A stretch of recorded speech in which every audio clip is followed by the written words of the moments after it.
گا تیرے اور میرے علاوہ خیموں میں اور کوئی نہیں بچا میرے بچے. یہ جملہ سننا تھا.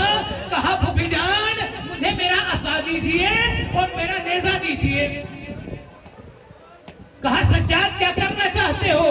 کہا پھوپھی جان دیکھتے نہیں ہیں میرے بابا تنہا رہ گئے, میں اسی عصا کے ذریعے سے سہارا بناؤں گا اور اسی نیزے سے اپنے بابا کے دشمنوں کو قتل کروں گا.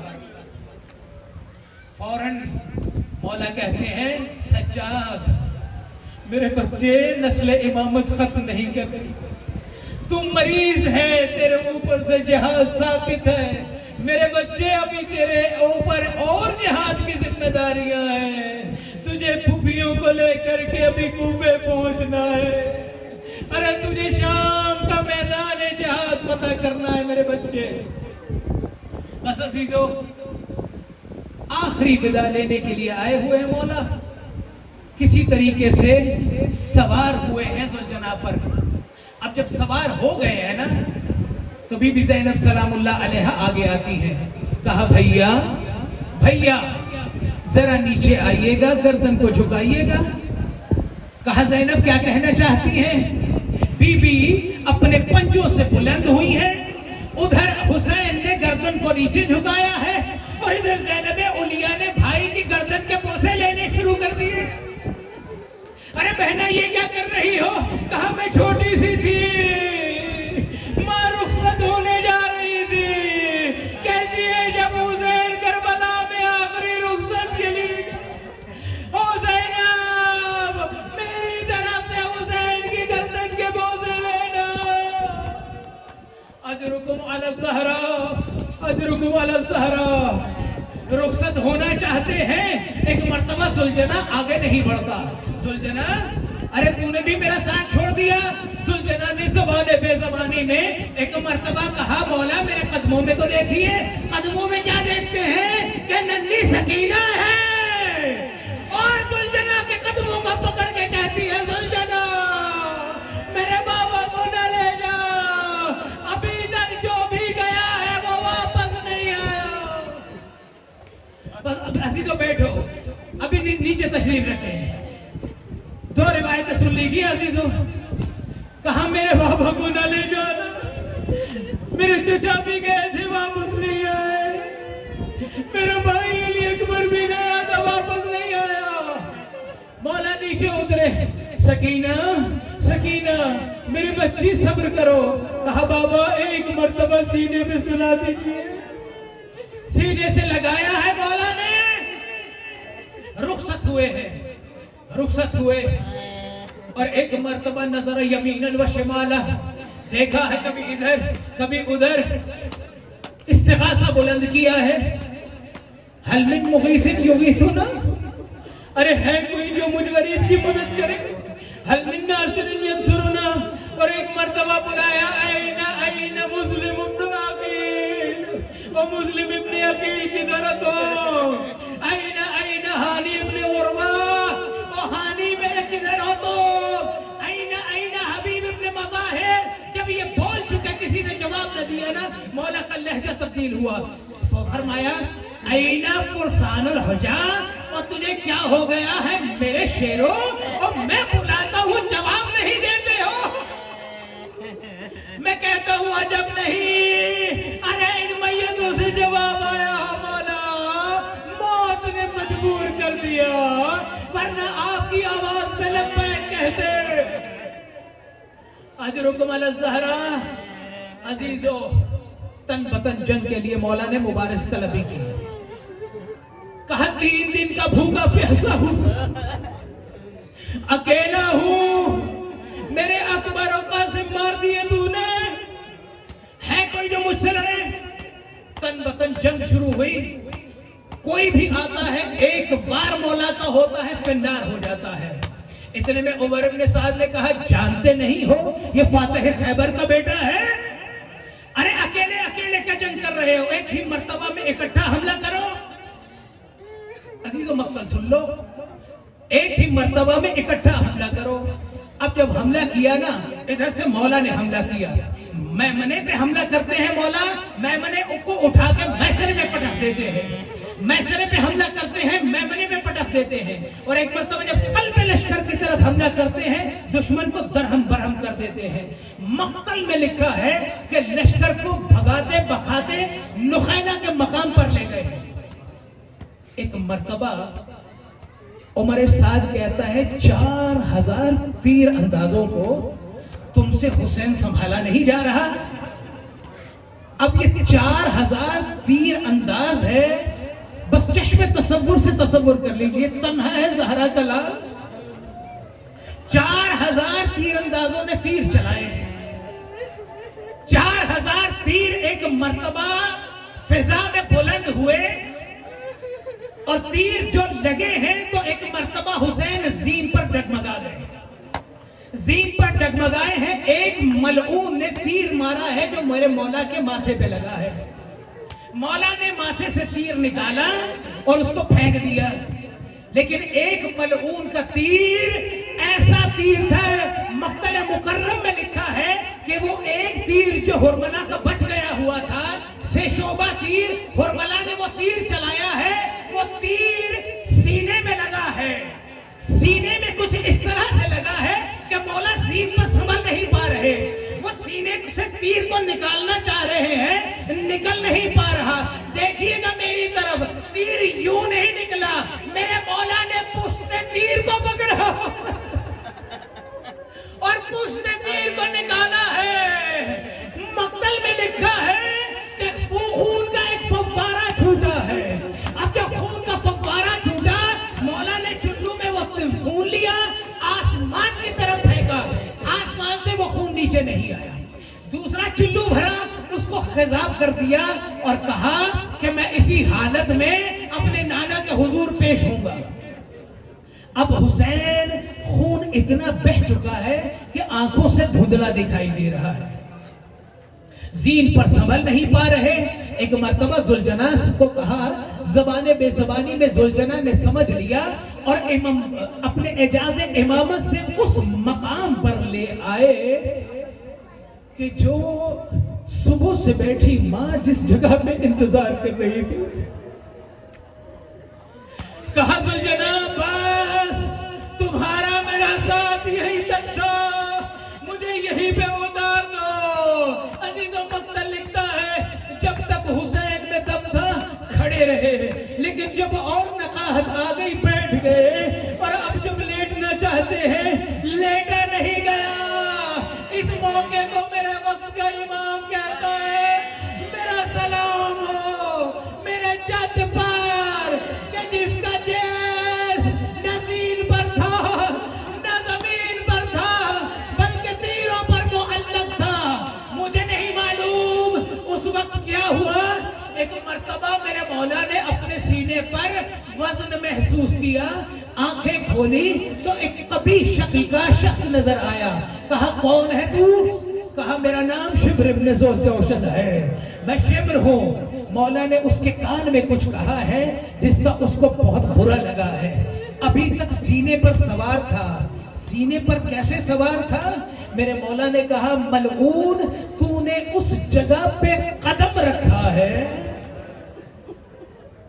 ابھی تک سنتے تھے نا سوار ہوا ہے، مقتل کے جملے ہیں، تو نے اس جگہ پہ قدم رکھا ہے جہاں پر نبی بوسے لیا کرتے تھے۔ او ملعون تو نے یہ کیا کر دیا؟ عزیزوں اس کے بعد فضا میں ایک آواز آئی، قد قتل الحسین بکربلا، لیکن ادھر ذوالجناح خیام کی طرف پہنچ چکا ہے۔ اب جب خیموں کی طرف ذوالجناح آیا، زین ڈھلک گئی ہوئی ہے، اب جب ڈھلکی ہوئی زین کو دیکھا، بیویوں نے پیٹنا شروع کر دیا۔ ایک چھوٹی سی بچی ہے، وہ کہتی ہے ذوالجناح مجھے یہ بتا قتلو ہو